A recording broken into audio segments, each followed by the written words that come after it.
University of Nelson Mandela. My name is Isasipin Dingi, and I'll be your host as we have this conversation on laws and rules around psychiatric health in South Africa. Before I hand over to Professor Ali, I just want to give you a big background on Professor Ali. As I said, he is from the Nelson Mandela University in the Eastern Cape. He specializes in culture and mental health and gender studies, and is specifically interested in the role of supernatural beliefs on mental health. He is published both nationally and globally and has presented his various research at various conferences. Professor Ali, thank you for your time that you're giving us. First of all, I must first apologize for us starting late due to technology glitches. We had to start 30 minutes late, and we apologize that to you and our audience at home. And I hope that will not disturb the importance of this conversation that we're having today. Welcome to the Wesley Guild and everyone else that is watching at home. Good evening to you, Professor Ali. Good evening, Issa. Welcome, and thank you for having me on the show today. It's an honor to be here. And to everyone who's joining in, welcome. I hope that tonight on the Wesley Guild platforms, we are going to actually deconstruct and understand the role of psychiatry and its importance in our lives, and also looking at some of the laws and regulations that we actually need to abide by as mental health practitioners. Thank you very much, Prof. I'll just start on the basic before we dive deep into the end. Can you please just take us through, for a person who's a lay person, what is psychiatry and what does it look like and what does it mean for us, especially from a perspective of a Black person? Understand we have a wide range of audience, but there's always a cultural blockage, especially within our Black communities. And the Wesley Guild is mainly dominated by that, by majority. There's majority. And I think most of us struggle working around the psychiatric area and mental health. Okay. I have to be honest, this is right up my alley, this particular conversation, right? Because it's part of the research that I feel, well, the biggest reason why I'm doing the research that I'm doing at the moment or got into this area, because very early in my career, I realized that mental health and the symptoms of mental illness as we know it from a Eurocentric perspective and within the field of psychology is not always understood in that particular manner by the communities and the cultures within the South African context. And the reason for this is that those very same clusterings of symptoms that in psychology we would maybe characterize as schizophrenia or depression or even anxiety is understood as representing something very different, often engaging on a spiritual level, which also implies that the understanding and the treatment that is unfolded for an individual that's experiencing or expressing those symptoms would be more inclined towards something that is religious or culturally based.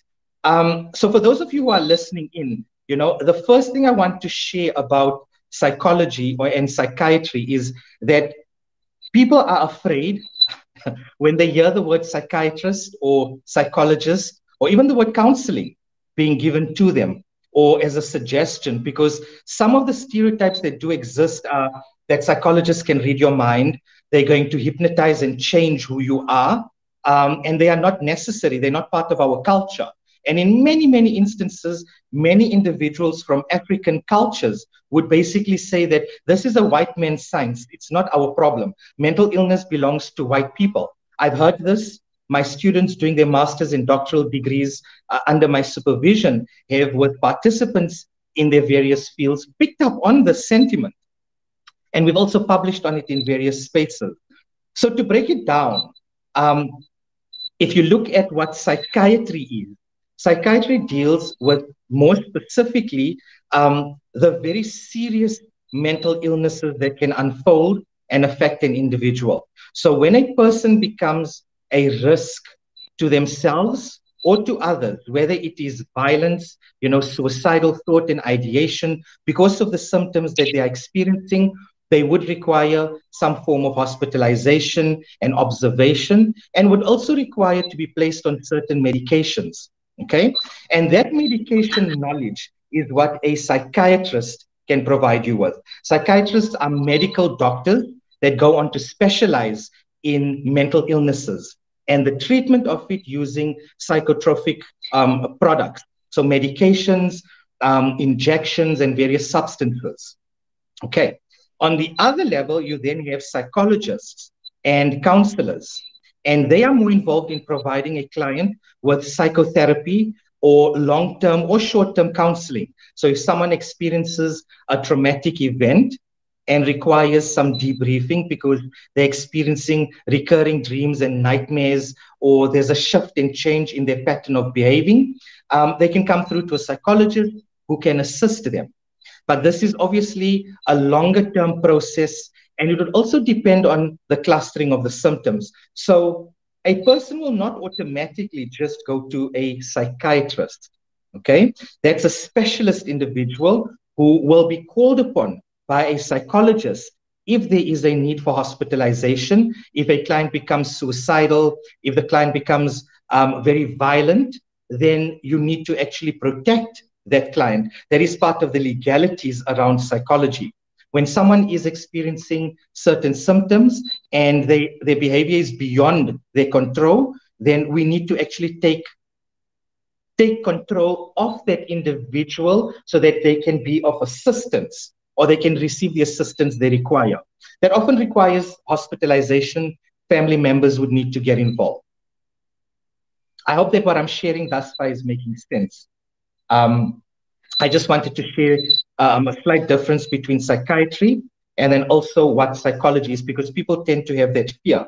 And, I spoke earlier about, or I mentioned some of the stereotypes.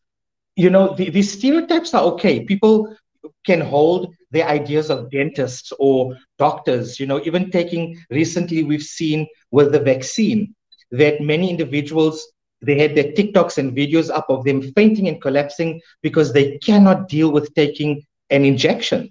People have their fears, that's okay. But when those fears actually manifest in behaviors toward and against an individual, that's where it becomes very dangerous, and we need to be very aware of each person's rights.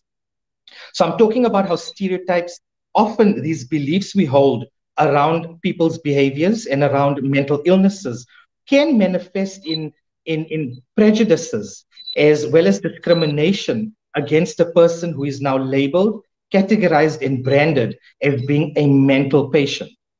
Which is why in African societies and in South Africa specifically, we find that one of the greatest challenges we face in psychology is getting African individuals and communities to start embracing the notion that there is assistance that can be gained from psychological professionals. The big struggle that I think I have picked up on in my research, and that is starting to trend in South African psychology, is the fact that these symptoms don't always represent what they do in the Eurocentric perspective and frameworks. So we know that psychology comes to us from the West, and in psychology itself, we have been transforming and decolonizing the way we understand human behavior. Because obviously, we have to take those theories, those understandings of how we provide psychotherapy and counseling, how we engage with people, and look at it from within the realities that are presented in South Africa, okay? And simple and small shifts like eye contact have to also be considered, where mainstream psychology says to us, make direct contact, eye contact with your client. It demonstrates connection, and your client needs to do the same thing. And if your client doesn't make eye contact with you, you often would say things that the client is shy or is shirking off responsibility or does not have a good contact with reality, cannot contact well with others. But have we considered that in various cultures in South Africa, direct eye contact is considered disrespectful? So I think there are these intricacies that we really need to start unpacking within the field of psychology and psychiatry, especially if it is going to take off as a viable option for the treatment of mental illnesses within our various communities. Issa, I don't know if that is making sense to you right now. That makes a lot of sense. And with the TikTok videos, I've seen people acting out as their parents and how they respond to when you come and say, "Hey, mom," or "Hey, dad, I have mental illness, depression, or anxiety." Um, and we've sort of normalized their responses, and now we've made them a joke out of them. And I think that's another way of looking things of how we've came to internalize our parents' responses, that we don't think them as the first point of reaching out should I have struggles.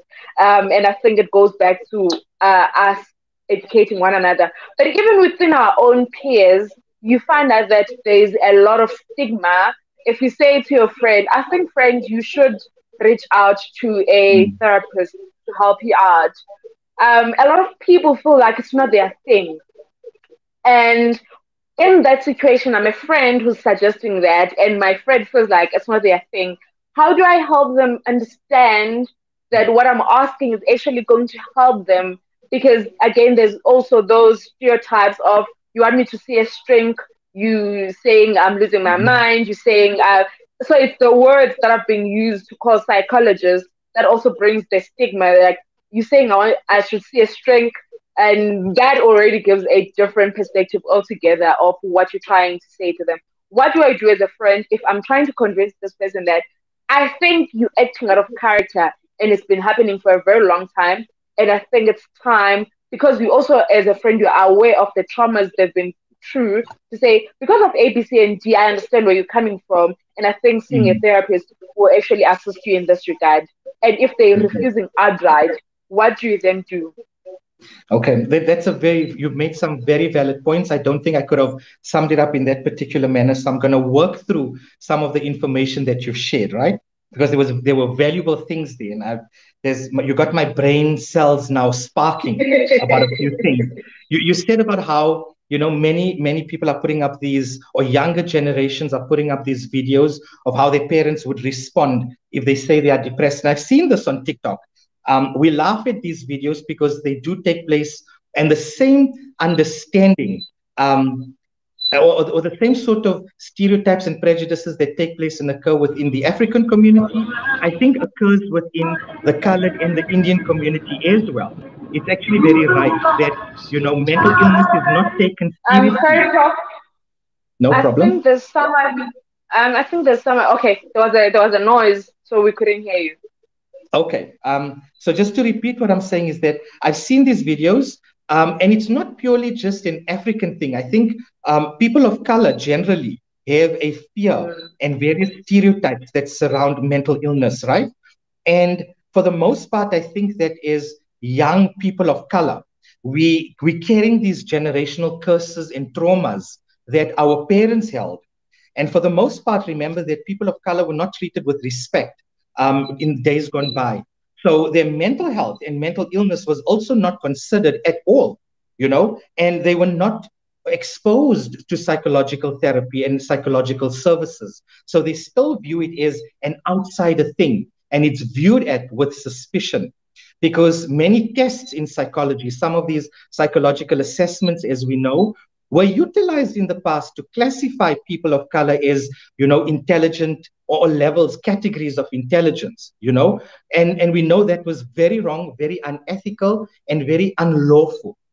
So there's an understanding where our family and parents do come from. There's that historic political underpinning, but at the same time, there's also the religious and cultural indoctrination beliefs that are so embedded in who they are, that asking them to view those symptoms, which they will understand as either an ancestral calling or amafufunyana or some other sort of spiritual, entity that's speaking to you, it's going to take a lot more convincing. So they would laugh at the younger generations. And just that in itself can be quite a blow to a person who's talking out to their family, because it takes a lot of courage to verbalize to someone that I feel I need help. And those of you listening would know what I'm talking about, that if you have ever attempted to reach out for assistance to someone and you were brushed aside, you know just how that pushes you into a corner again because you feel completely vulnerable and unsafe. So that's the one thing I would like to maybe break here today is that stereotype. Regardless of the narratives we have been given of counseling and psychology, we need to understand that it does have its place.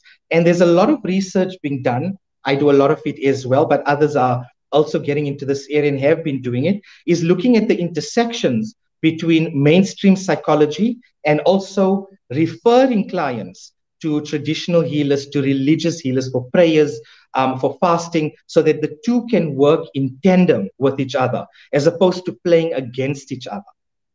I don't know if that's sitting well with you. Then, to talk about the friend situation, this is very common because in psychology, you know, when we start identifying a mental illness or the fact that someone may be experiencing something's going on here, is when there's a marked shift in the behavior of that individual.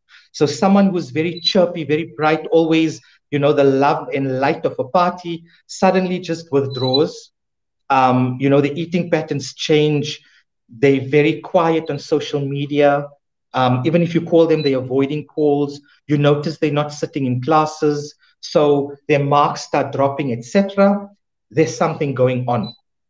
And our friends are often, more so than family, the ones to pick up on this. So I feel that, you know, having a very honest but humble conversation with your friend, where you don't come across as this all, you know, psychologically sound individual that I am doing well and I've noticed that you are suddenly not okay and blah, blah, blah. You don't want to come across that way, you know, because that's condescending, that's ugly. You want to be very ethical. You want to understand that maybe this person has not even realized consciously that they have slipped into this position that they are in. So have an honest, open conversation with your friend.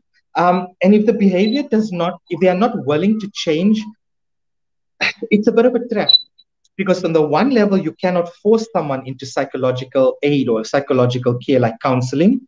But if they are a risk to themselves or to other individuals, where they start displaying behaviors of suicidality, start saying things like, I'm going to end my life, you know, those risky flagged moments, then it has to be reported, you know, to an authority, to maybe the res leaders, to parents, to the department. If they are students, if it's a friend outside of that context, the next of kin and people have to be informed. In therapy, that's exactly what we would do with a client. If they are in therapy with us and they've demonstrated some suicidality or risk to themselves or others, we immediately need to inform them that we are going to inform the next of kin. It's for their own safety. I don't know if that's answering your question or giving you an idea of some of the complexities, Issa, when actually attempting to engage with someone around their mental health. Thank you very much, Prof. Actually, as you're speaking, I'm thinking of different things. But the one I want to address is the last one. That sometimes, yes, their symptoms seem to be more apparent and more visible, like they suicidal and sometimes they more withdrawn. But the people who I could say they're so good at acting up. So you then pick it up in small parts that there is something um, going on. And I would like to believe that one place that shows people's mental state is relationships. So of recently, I've experienced a friend. I've been suspecting that there's a problem until she got into a relationship, and then I was like, okay, there's a serious problem here because now you could see the obsessive side, and to an extent that we're fearing that they could end up doing things to the other person because of those all of a sudden obsessive behavior. So again, it's a follow up in that situation where it's not so apparent and not so visible of their symptoms, but then over time you then pick up the behavior to say, no, there's a bit of a shift, and also in how they talking to you. Of course, at the beginning, like I'm saying, they're not visible, you're not paying attention to how they all of a sudden so obsessive with certain things. But when you sum it up, like I'm saying, relationships are apparently the one place where we can show our true colors of whether how broken we are or anything. But then if you get to have that view of that person now in a relationship and say, oh hell no, my friend is going down a wrong path. Again, Okay. what are You know, the avenues yeah. for me? This is a very good point. You know, being in a relationship tests you in different ways, and it really brings out in both parties your toxic sides.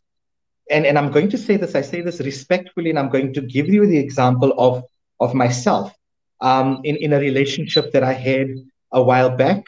And I'm talking about it now very respectfully, not wanting to generalize, because these conversations, I think we have to bring it home.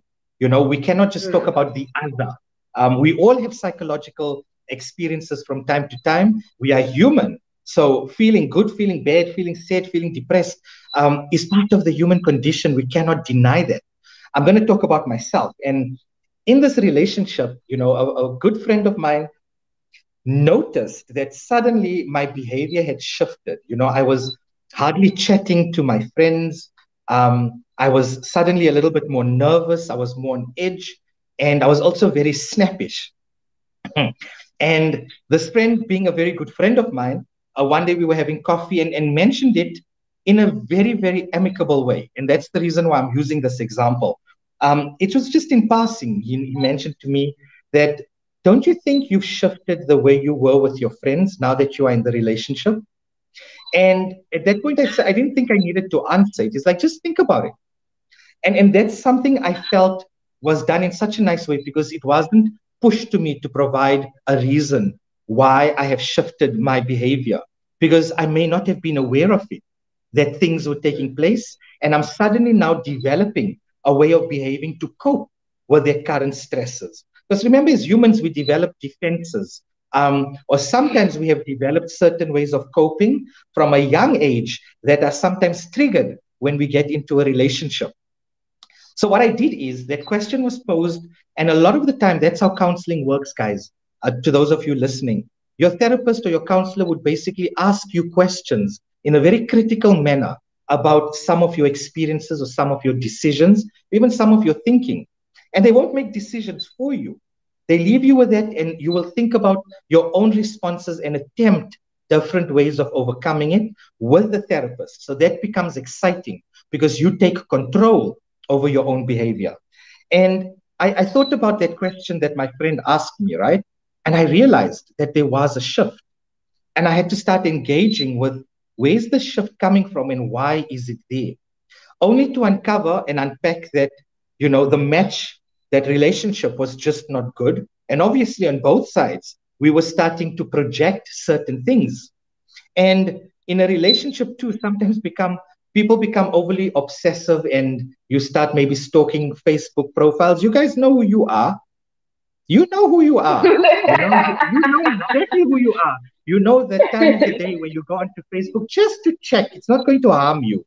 But then you know how you feel 10 minutes after seeing that so and so person is moving on with their lives. What does that actually do to you? Okay, so I don't know if this is making sense, guys, but we tend to also fake very well as humans the fact that we may be going through something, because no one wants to admit that they need assistance with their emotions, because it makes you very vulnerable. Okay, and it's also an evolutionary defense that we have as humans, that fight or flight, to defend ourselves. So if someone asks you, are you okay? Yeah, I'm fine, I'm doing well. But inside you may be dying, you may be wanting to scream or cry. And the suggestion I then have is, if you are picking up on symptoms that are very subtle, then also address it very subtly with your friend, taking into account that you do not come across as someone who is presenting as a therapist yourself. You need to be very humble about this, and also direct. I'm picking up things from you, my dear friend. Are you okay? Just think about it. That's all I'm putting out there for you. Don't put it out there as, a definite that I've picked up that you missed two parties over the past 2 weeks. So I think you are depressed. You know, we don't want to label our friends because we are not all therapists. So just say, I've noticed something going on. What's happening? And maybe just that conversation in itself will be enough to pull that person out of that sinkhole that they are starting to fall into. And you know, prevention is better than cure. So, to everyone watching, remember that you have mental health experiences because our lives change and shift constantly. If you feel that you are looking for happiness and you found it today, trust me, you're going to keep having to work on that level of happiness. It's not going to stay with you constantly because you'll wake up tomorrow and life is going to happen. So you may be fine today, but tomorrow things are going to shift. So it becomes very important to not just pay attention to others, but to also pay attention to how are we feeling and to allow ourselves to be vulnerable enough to share this with someone who we feel we can trust. Isa, when it comes to talking about mental health, I can go on for hours. So I'm going We to can let you go for maybe come in here. it. I'm gonna have two comments, Prof. On the first one being how therapists or psychologists operate. Being someone who have went through the process for a period of almost 4 months, I committed myself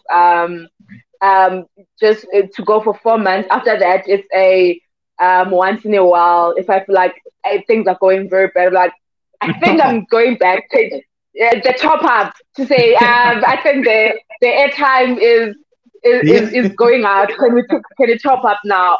And one thing I have told my therapist was that so I went for the 4 months, and then for a good 8 months I survived on my own without the top up.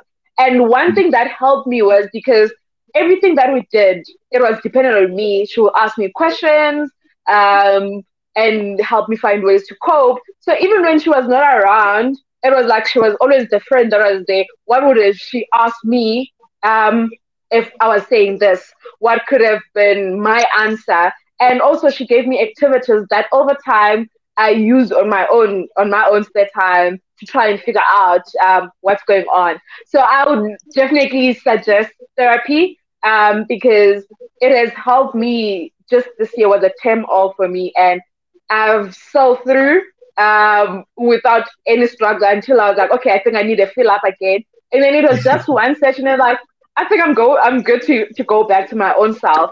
But also, Prof, there's something I want to highlight with asking for help. Um, I think a week ago or 2 weeks ago, I wrote on my Facebook that I know it's difficult, but do ask for help when you need it. And I had the whole list of people talking about how difficult it is, how they felt neglected when they've asked for help. Um, and so people are genuinely afraid to ask for help. How do we, both as a person who needs help, how do I accept that if I've asked Prof Ali and he rejected me, it doesn't mean the next person will reject me. So I mustn't ask one person and think that that's how it's working out. But also as a friend, how do I create a safe space for people to be able to come and ask for help from me? Mhm. You know, these are very, very important points that you are raising and questions. So I've made some notes.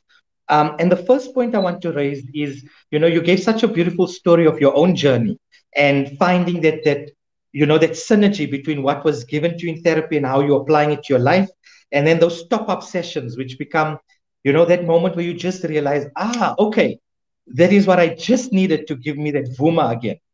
Mm. I think for me is that this is something I've been trying to drive on my own social media pages, that we need to normalize mental health. We need to Mm-hmm. normalize it as much as people, when they have a flu, you walk into Clicks and you go and get your Med Lemon and your Vicks and whatever it may be. You're not afraid to say that. The same thing needs to be with your mental health. Why are we still shrouding people in that stigma? Why? We're close to 2022. We should be having very different conversations. Instead of talking about normalizing mental health, we should be at the point where we're saying, how do we get every South African access to mental health care, given the cost involved in mental health care in terms of the private sector, given how overburdened the public sector is.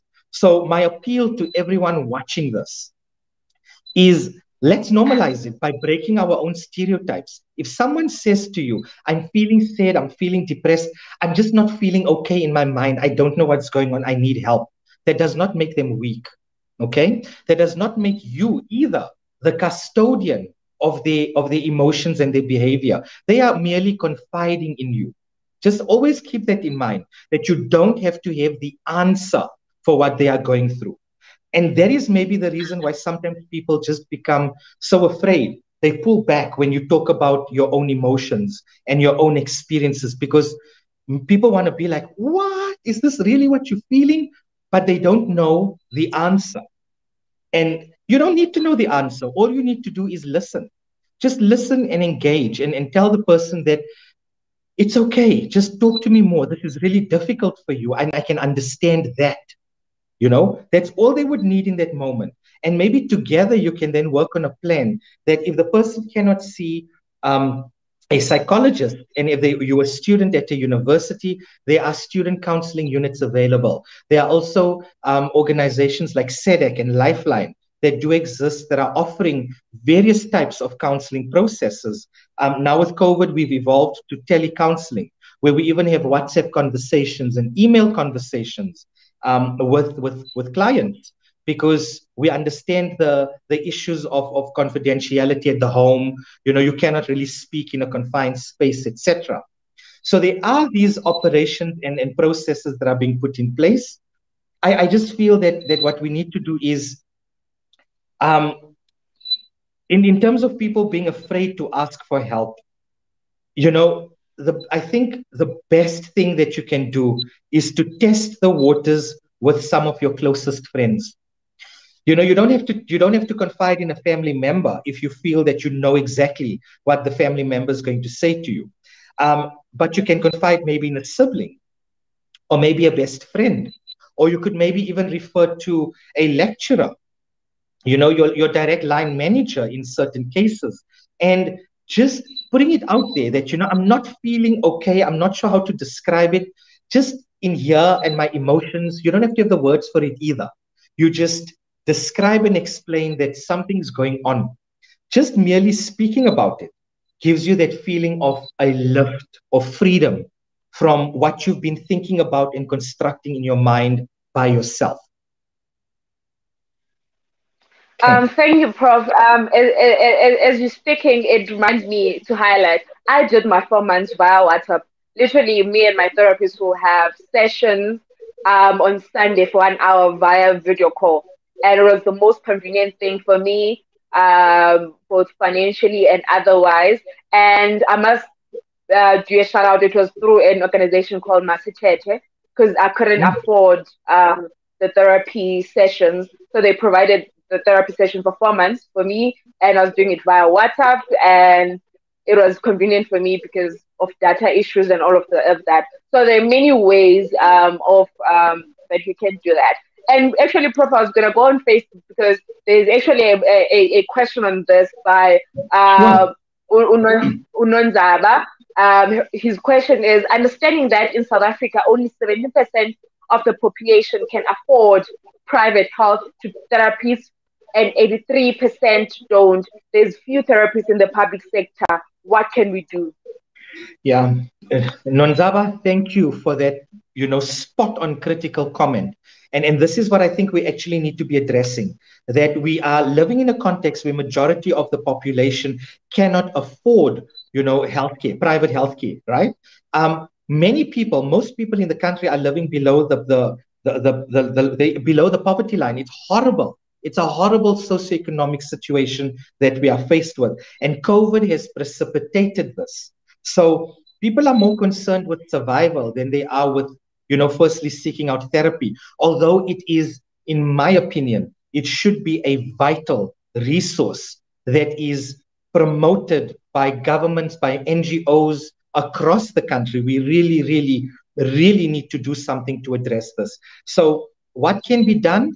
Many psychologists, many registered counselors, psychometrists, what we are basically doing is we've started our various Facebook social media accounts and pages, and we have been sharing through webinars, through talks, through videos, information regarding various psychological topics. And the reason we're doing that is because we understand there aren't that many psychologists that are trained in South Africa. We cannot, with the limited numbers of trained psychologists, address the 56 million plus people we have in the country. That, coupled with the fact that affordability is, in most cases, questionable, we need to start doing something proactively. So I commend everyone that's been going online and doing these, particular online engagements.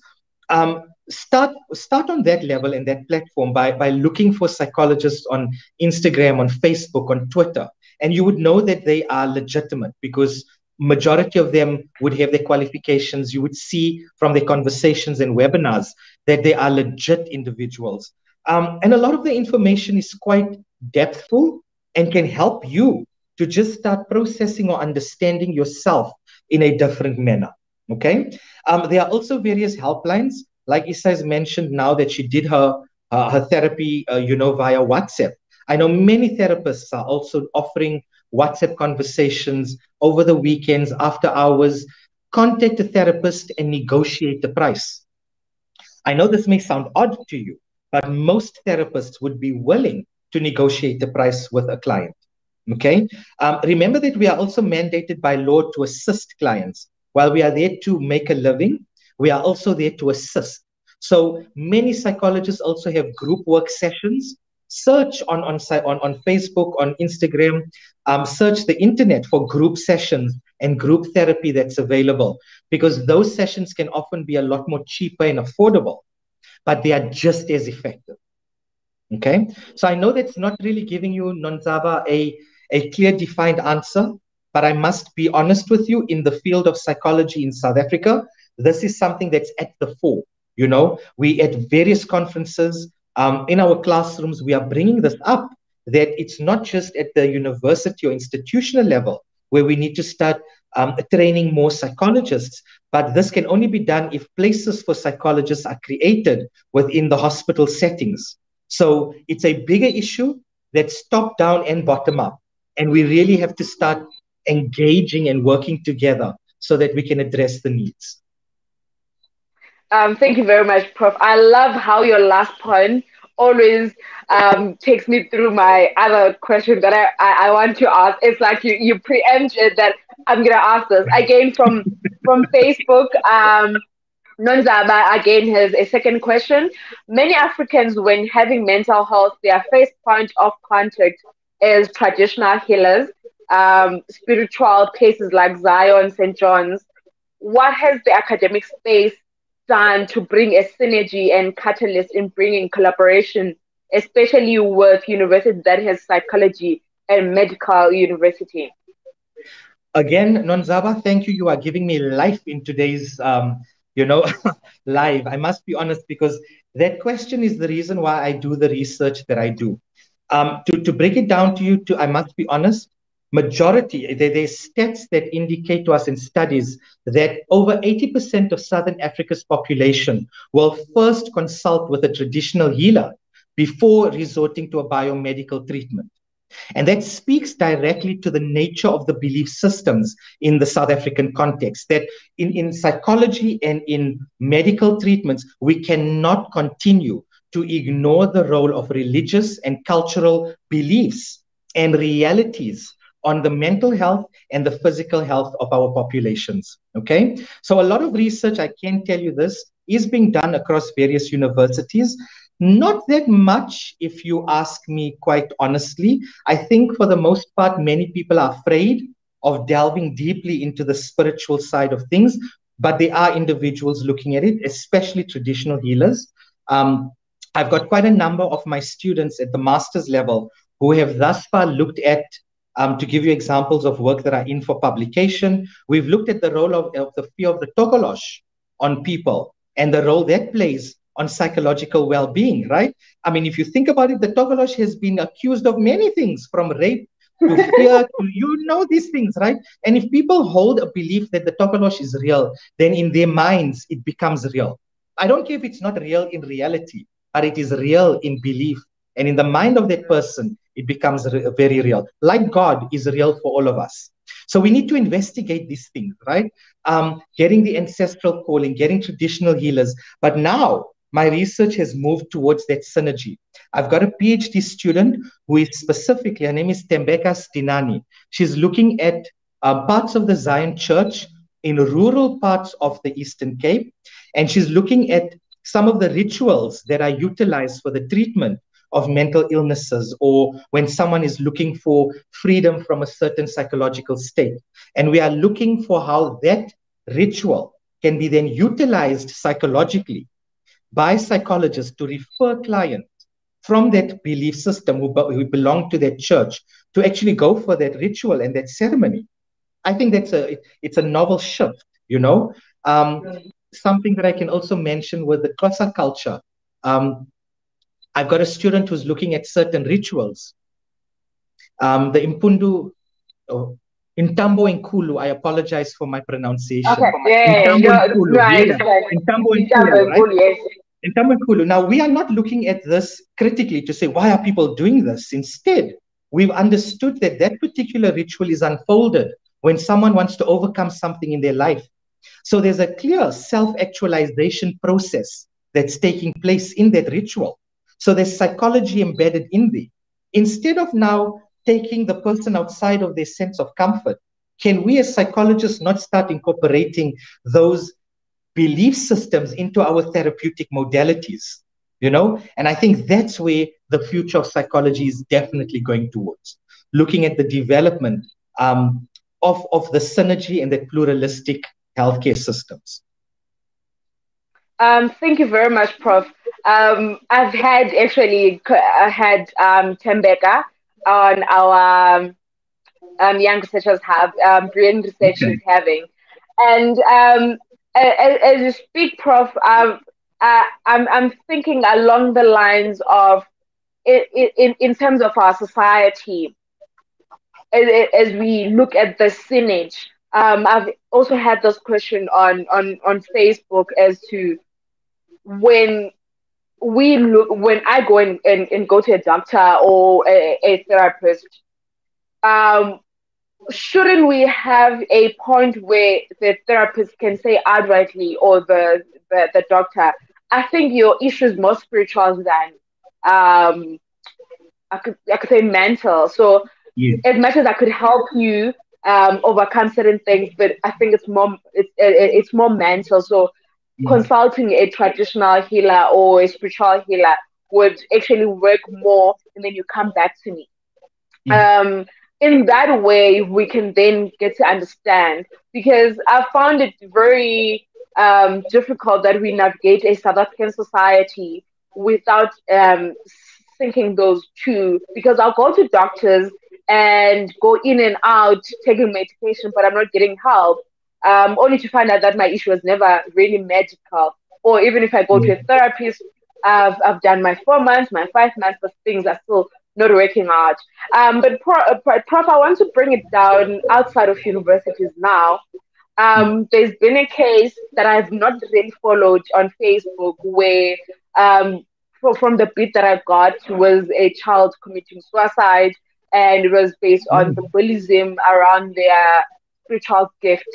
How do we empower schools, especially primary schools and high schools? How do you empower teachers? How do you empower learners, both on the psychological point of view and also from a cultural point of view, and how those two can still coexist without pushing someone outside simply because they're different from us? You know, this is beautifully placed at the beginning. I think we spoke a bit about prejudices, that people hold some stereotypes in their beliefs and the prejudices, right?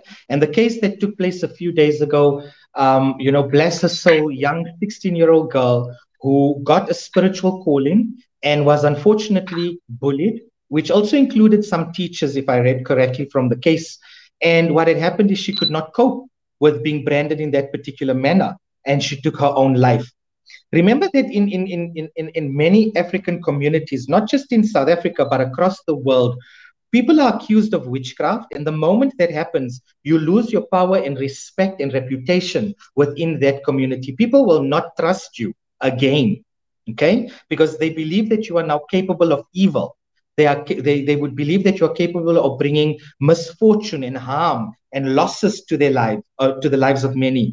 And what would then happen is that it is very likely that a witch hunt could be unfolded. And believe it or not, this is something that I explored in my PhD, but witch hunts are still in existence today.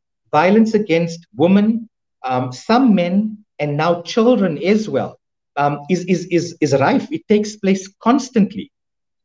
So in terms of this, what do we do? How do we empower, communities, teachers, people in society around, the power of their beliefs and the power of these sort of labels is engagement.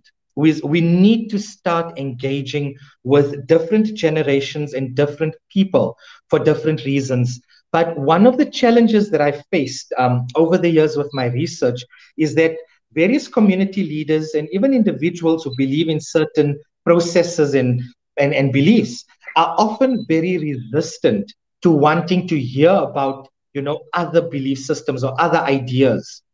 So it almost becomes like you are questioning them, which is not always the case, as we are just raising, the issue around violence.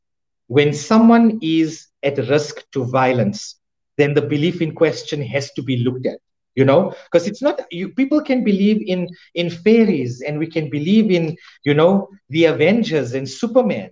But the moment those beliefs start manifesting in violence against other people, whether it is psychological, through bullying, physical, that's when we really need to intervene. And I think that South Africa, when it comes to the issue around witchcraft, around traditional healing, we really need to engage more with civil society so that every person across different religious, cultural, ethnic, racial groups can start truly understanding the differences between what these actually represent and what they actually are.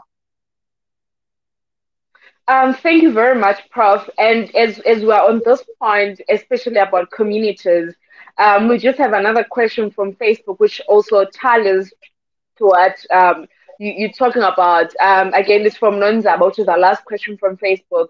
And he says, around Black communities, you see a lot of Black people in the streets being very sick and not in psychiatric hospitals.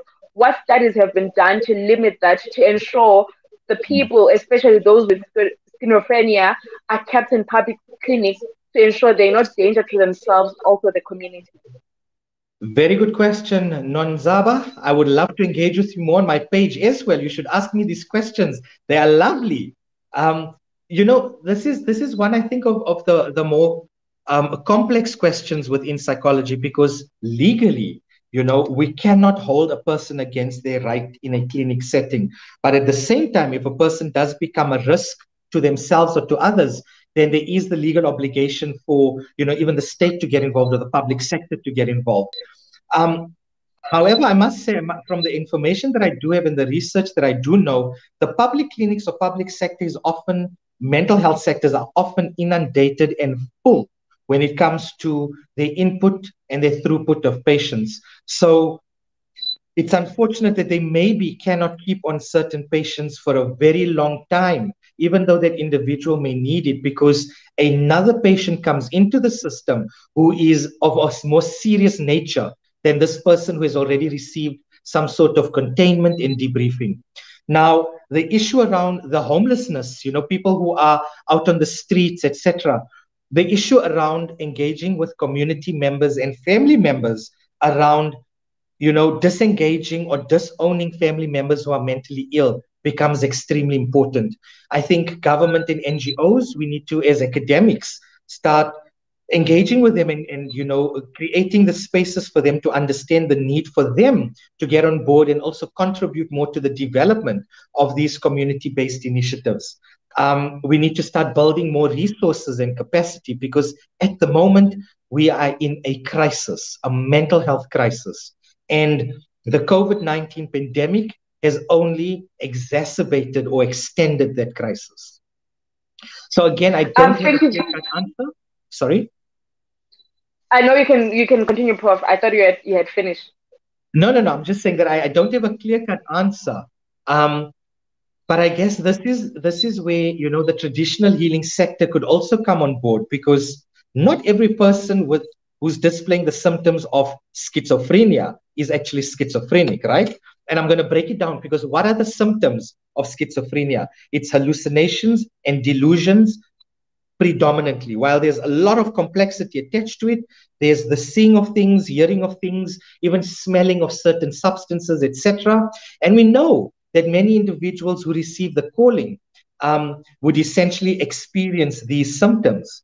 So there has to be some sort of engagement between these professionals, to meet between the space that they were that I think they're so afraid to go into at the moment, which is that gray area.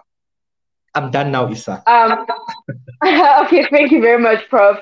As you talking around the issue of communities being educated. Now, let's make a scenario where I see this person, um, they have the mental issue, or we cannot actually determine whether it's mental or spiritual now, but they're in this situation, and I'm a community member, not a member of that family, and I feel they're being neglected, or rather they'll end up being in the street. In terms of the laws of South African rules, what can I do as a community member to help in that situation, especially if they get kicked out of their home, or if I could see how aggressive they are to that person, to an extent sometimes of being abusive? How do I help out in making sure that person gets to a safe space and they could actually get the help um, they need? In a situation like that, where, and this is very common, where, the person's going through this and then suddenly they're being kicked out from the family or not receiving the help or whatever the reason may be, and they are still a risk to themselves, we need to create a space of safety. That does not necessarily mean you take them into your own homes, but you can contact, for example, the police, the local police, your ministers, religious leaders, cultural leaders, even community leaders, to get involved, to collaboratively assist, because maybe that person may need a space to stay for a night or so. But my thinking is, if the person is at that point where, it's a serious mental illness, they're going to need some assistance or containment. So look at what are some of the services within the area. And if there aren't any mental health services, then maybe contacting the local police station would also be a viable option, because through the police station, there could be a motion to have that person transferred to the nearest psychiatric institution or institution that is available. Thank you very much, Prof. And I love that you mentioned that. I would love that you elaborate on the last part.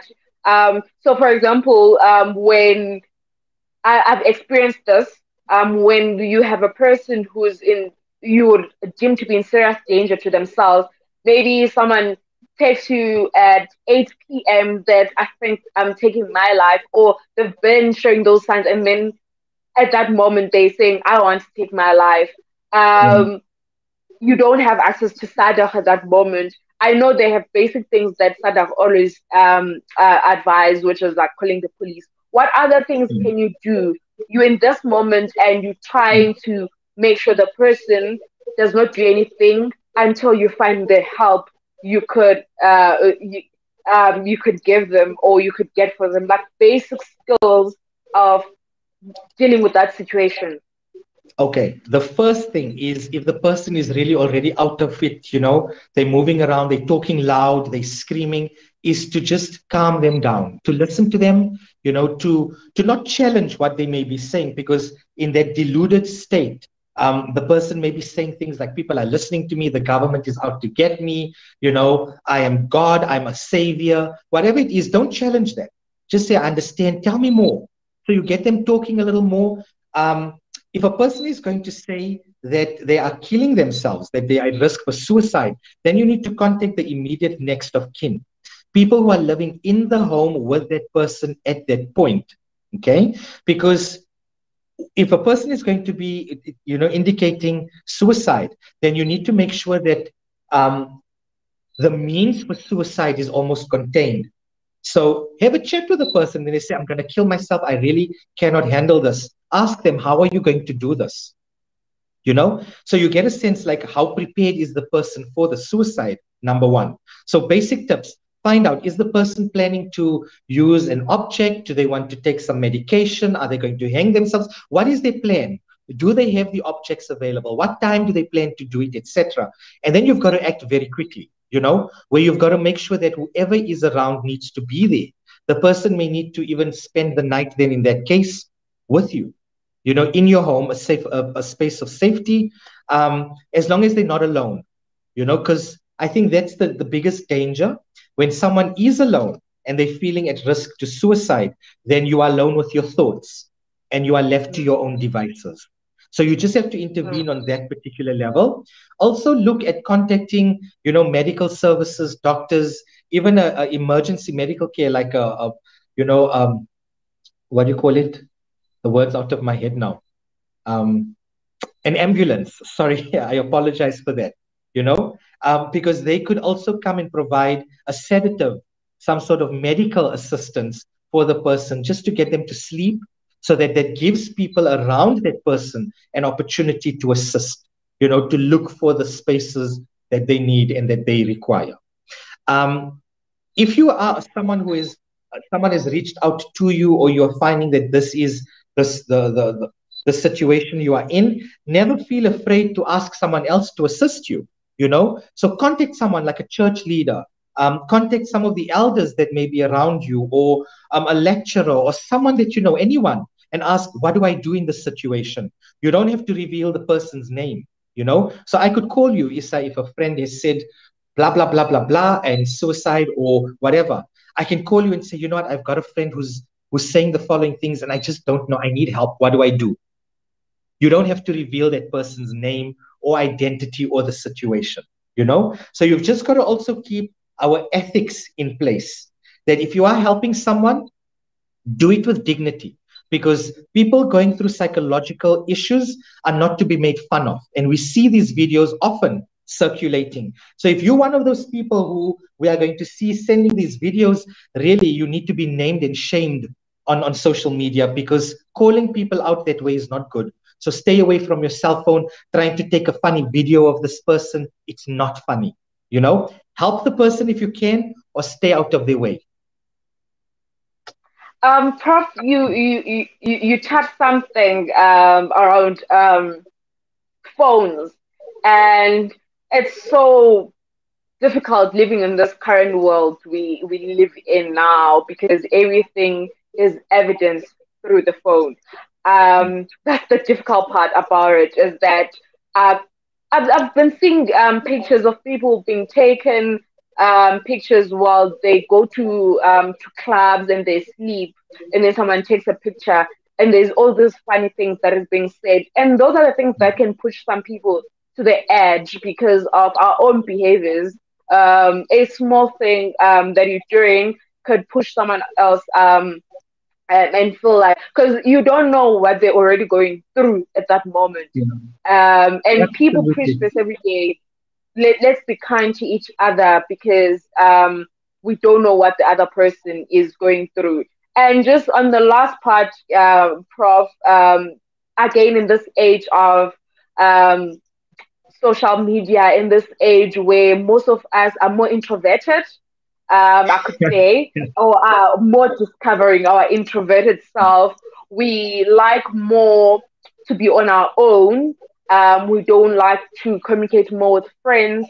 And I'm asking this as a friend, how do I navigate that? Because when I refer to a situation, there's a celebrity in South Africa, I think it was this year or sometime last year, who passed away and was only found out a week later that she has passed away. So it speaks to this age that we're in, that I need my own space. I need to be my own person. Don't invade my space. It's fine if I go a week without talking to you, and all of those things. How do we navigate that space as friends, in trying to check on people but not being overbearing and overwhelming? Because the whole conversation was around blaming the family, why couldn't they realize that this person is not in communication for over a week? Where are the friends? But then I've came to realize when you observe on social media, people are living this life of I want to be intro. Not that I want to be introverted, but they're introverted, and also they want so much space on their own. They don't want to communicate with people more often. They don't want to take calls. They prefer texting. They don't mind going a week without talking to people. And all of a sudden, a person is dead. And the question is, what were the friends and families doing? But those are the kind of rules that we're putting out there now, and boundaries. And how do I make sure that I don't cross those boundaries, but still checking up on those that I love? Yeah. I think the safest way for people to do this is if you're going to take some time out for yourself, for whatever reason it may be, take the responsibility to even like to ask your friends or a family member or a loved one to just check up on you every now and then or inform them so that people don't draw, different conclusions. Unfortunately, though, I think one of the catch-22 situations here is that we cannot force people to share with us information about what they are going through as well. So as much as we want to be available to our friends, they also need to reach out to us. And I mean, we know this from certain experiences with our friends that we can sometimes reach out to them and they would just ghost you and not even respond to you. So it's also a very tricky situation. And also with the Poppy Act that is coming to place, remember that you could be held accountable, legally accountable, if you are posting pictures and videos without people's permission. So just keep that in mind. Yeah, thank you very much, Prof. I'm just thinking of how difficult it is to live in this time of our era of friendships. Everything is so um, intertwined within boundaries and what is happening. People are just finding it difficult to navigate the space, and also as a person who has problems, I find it difficult to navigate the space because people always have philosophers to answer on my feelings. And one thing you've mentioned that I would like to emphasize on is people don't have to be philosophical about people's problems. I think what is more important is to listen rather than trying um, to find. And what I think for me have worked very well for me, I've always said this to my friend, when you're writing something to me, you write at the end, do you want me to listen or you want me to comment? Do you want me to give you an advice or you want me to so that I have a clear understanding of where is the line drawn. So I also give my friends, especially when they're going through hard times, especially with breakups, I always say, write me all your paragraph and just say at the end, I was venting, I don't need your answer. So it's a safe space of instead of saying whatever they want to say to the other person that would be harmful at the end of the day and come back to them, but they know they have a safe space where they can just write how they feel and they still know that no one is going to answer them because they asked that they're not going to be answered. So I think also putting a more effort around how we navigate relationships, relationship meaning that not only friendship but family, friends, and all of that. I think we need more effort now in that regard into how do we navigate the space, how do we navigate the mental health, um, and how do you refer people for psychiatry, and where do we draw the line? And the last question, Prof, I have, and I want to make a comparison, and I'm asking this so that you can emphasize it, and especially for people maybe who joined in later. In the US, if I see that a family friend is in trouble and all of that, I can actually commit them, or at least that's what I see on movies. I can commit them to a psychiatric hospital for a certain period of time. Are the rules the same in South Africa, and or are they different, and how does that work out?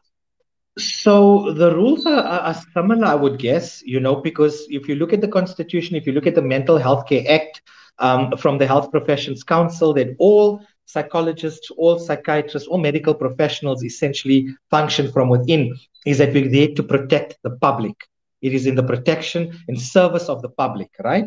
So if someone is having a complete breakdown and they need to be committed into a psychiatric institution, for example, if a neighbor or friend of mine right now, is suddenly having a breakdown and we note that they need some assistance, we can pick up the call.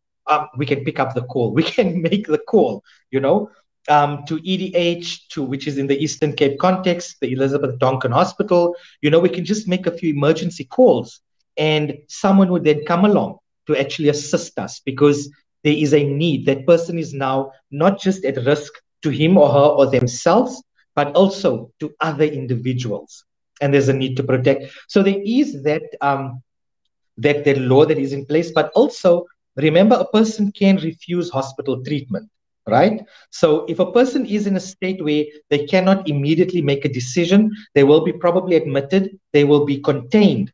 But if the next day the person wakes up or decides, I really don't want to be here, they can refuse their treatment. And unfortunately, there's nothing more that can be done unless that person is deemed to be a risk, in which case they would be they would be maintained or kept within the hospitalized setting for a period longer, even against their will. Prof Ali, thank you very much for your time. And as you were speaking just before, but it totally went off my mind was when you spoke about ghosting. We really need to do a session on how ghosting messes people mentally. It's a topic that needs to be addressed because I feel like people play around it a lot and they do it a lot without understanding what actually it does to people. But I'm gonna give you time now to do your closing and then we can close the session. Sure. I think we should definitely talk about ghosting, and some of my students would accuse me of ghosting them from time to time, right? Because I think we are all guilty of this, but I think we should have a chat about it. It would be quite a lovely one, actually. Yeah. So, guys, to those of you who have joined in this evening, I want to thank you for being here, and those who are watching this live after, I hope that you have learned something.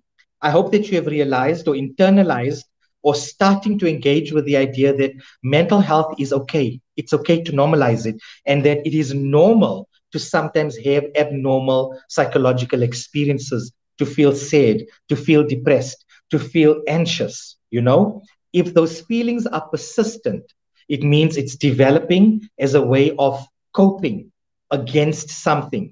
And that is when I feel you need to actually reach out for assistance. Okay? Don't be shy. Find someone that you feel you can trust. Open up to them, even if you don't want to talk directly about what it is you're going through. Open up about the fact that you are feeling different from how you are currently feeling. Maybe you need to maybe chat about it or have a conversation. I'm hearing an echo. An echo. Okay. So I think even IT, the technology is telling us that we need to stop. Yeah. Is it fine now? Let me try speaking again. Let me try speaking again. Nope. I think we've still got an echo. Guys, to everyone who tuned in, thank you. Nonzabo, thank you for your question. And Issa, thank you for being an amazing host. Wesley Gill, thank you for hosting me. And have a wonderful evening, everyone.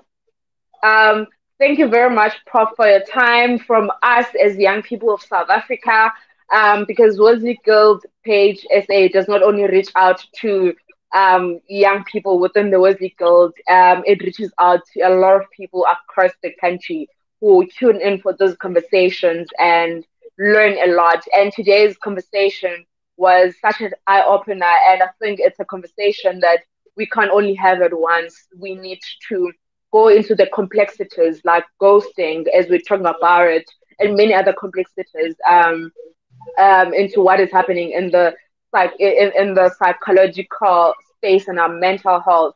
The conversation I'm definitely going to reach out to you. The conversation I think we need to also have as a person in the workplace. I've seen some things that are happening, and I think there's also a room for us to converse as a people. How do you handle such situations in the workplace? We spend a lot of our time in the workplace. We spend a lot of time at school, and these are spaces that affect us the most. So thank you very much, Prof, for your time, and thank you to everyone who has tuned in. From me, Isasipin Tingi, your host. Thank you for giving me the platform and listening to me. Again, guys, we're still in COVID time. Please sanitize, social distance. The country cannot afford to go into other lockdowns. A lot of lives have been affected. A lot of people have lost their jobs. A lot of people, their livelihoods have changed. So let's do everything we can to protect one another. There's been debates around vaccines. I would give people, and I would want people to give them the mandate and the duty to go and learn about those things on their own. Yes, there are theories online and all of that, but make the decision on your own. Look at your surroundings. Whatever you decide is still okay. But let's make sure we protect one another. And from us, the Wizard Kid, thank you and have a good night.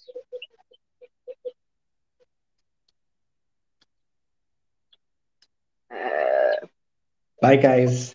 Bye, guys. Bye, Prof. I'm trying to get Gogo to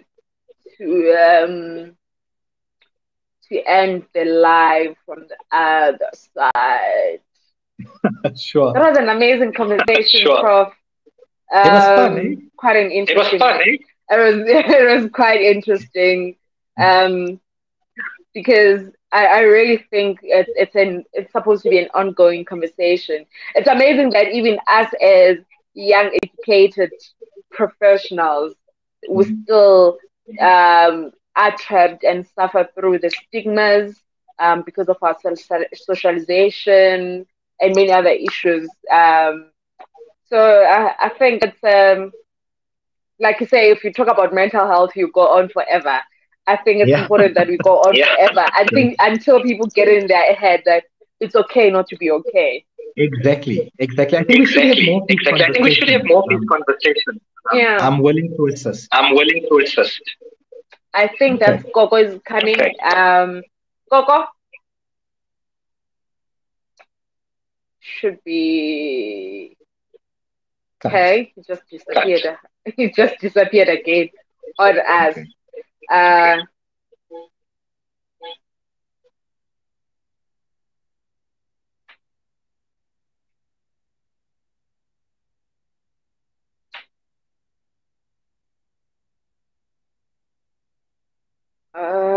I don't even know how this works out in terms of the new system. I'm used to Zoom. This is quite interesting. It's quite interesting, but it's so hard to navigate. And I don't have access to this one because I usually have on the Zoom side.